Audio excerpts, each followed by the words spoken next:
যুক্তরাজ্যে আবারও আলোচনা সমালোচনার মধ্যে পড়েছেন দেশটির এমপি ও সাবেক নগরমন্ত্রী টিউলিপ সিদ্দিক। তার বিরুদ্ধে বাংলাদেশ সরকারের জারি করা গ্রেফতারি পরোয়ানার বিষয়টি এখন talk of the United kingdom. এতে দেশটির প্রধান বিরোধী দল কনজারভেটিভ পার্টির আইন প্রণেতারা টিউলিপ সিদ্দিকের পদত্যাগ দাবিতে ফের সোচ্চার হয়েছেন।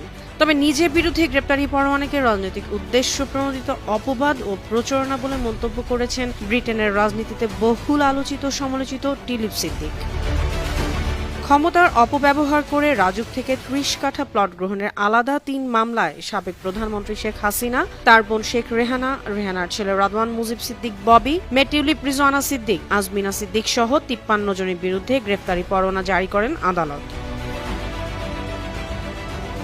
শেখ হাসিনা এবং তার পরিবার বাংলাদেশে অবকাঠামোগত ব্যয় থেকে ৩৯০ কোটি পাউন্ড আত্মসাতের অভিযোগও তদন্ত করছে দুদক। হাসিনার রাজনৈতিক প্রতিপক্ষ ববি হাজ্জাজের একাধিক অভিযোগের ভিত্তিতে চলছে এই তদন্ত।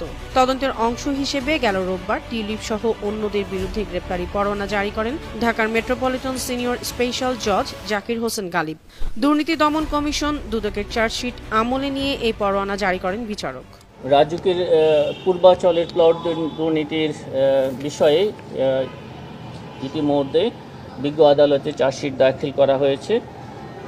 সেই দাখিলকৃত চার্জশিট শুনানির জন্য আজকে অভিযোগপত্র গ্রহণের জন্য আজকে শুনানি ছিল। বিজ্ঞ আদালত শুনানি শেষে যেহেতু এজাহার নামীয় এবং তদন্ত আগত আসামি অনেকেই পলাতক ছিলেন, সেই কারণে পলাতক আসামিদেরকে বিজ্ঞ আদালতে হাজির করার জন্য পরোয়ানা ইস্যু করা হয়েছে। পরোয়ানা জারির পরের দিন সোমবারই মুখ খোলেন যুক্তরাজ্যের সাবেক নগরমন্ত্রী টিউলিপ সিদ্দিক। তিনি বলেন, তার খালা শেখ হাসিনা বাংলাদেশের প্রধানমন্ত্রী থাকাকালে তার কাছ থেকে অবৈধভাবে জমি পাওয়ার অভিযোগে বাংলাদেশে তার বিরুদ্ধে জারি করা গ্রেপ্তারি পরোয়ানা একটি রাজনৈতিক উদ্দেশ্য প্রণোদিত অপবাদ প্রচারণা। যুক্তরাজ্যের প্রভাবশালী সংবাদ মাধ্যম দ্য গার্ডিয়ানের এক প্রতিবেদনে বলা হয়, সোমবার সাংবাদিকদের সাথে কথা বলার সময় হ্যাম্পস্টেড এবং হাইগেটের এমপি টিউলিপ সিদ্দিক বলেন, বাংলাদেশি কর্তৃপক্ষে কেউ আমার সাথে যোগাযোগ করেনি। তারা পুরো সময় ধরেই মিডিয়া ট্রায়াল চালিয়েছে। আমার আইনজীবীরা সক্রিয়ভাবে বাংলাদেশি কর্তৃপক্ষের কাছে চিঠি লিখেছিলেন, তারা কখনোই সাড়া দেয়নি।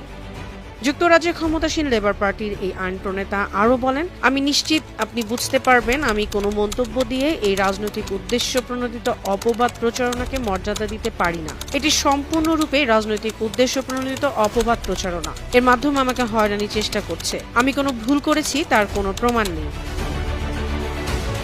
গার্ডিয়ানের প্রতিবেদনে আরও বলা হয়, যুক্তরাজ্য এবং বাংলাদেশের মধ্যে কোনো আনুষ্ঠানিক প্রত্যর্পণ চুক্তি নেই।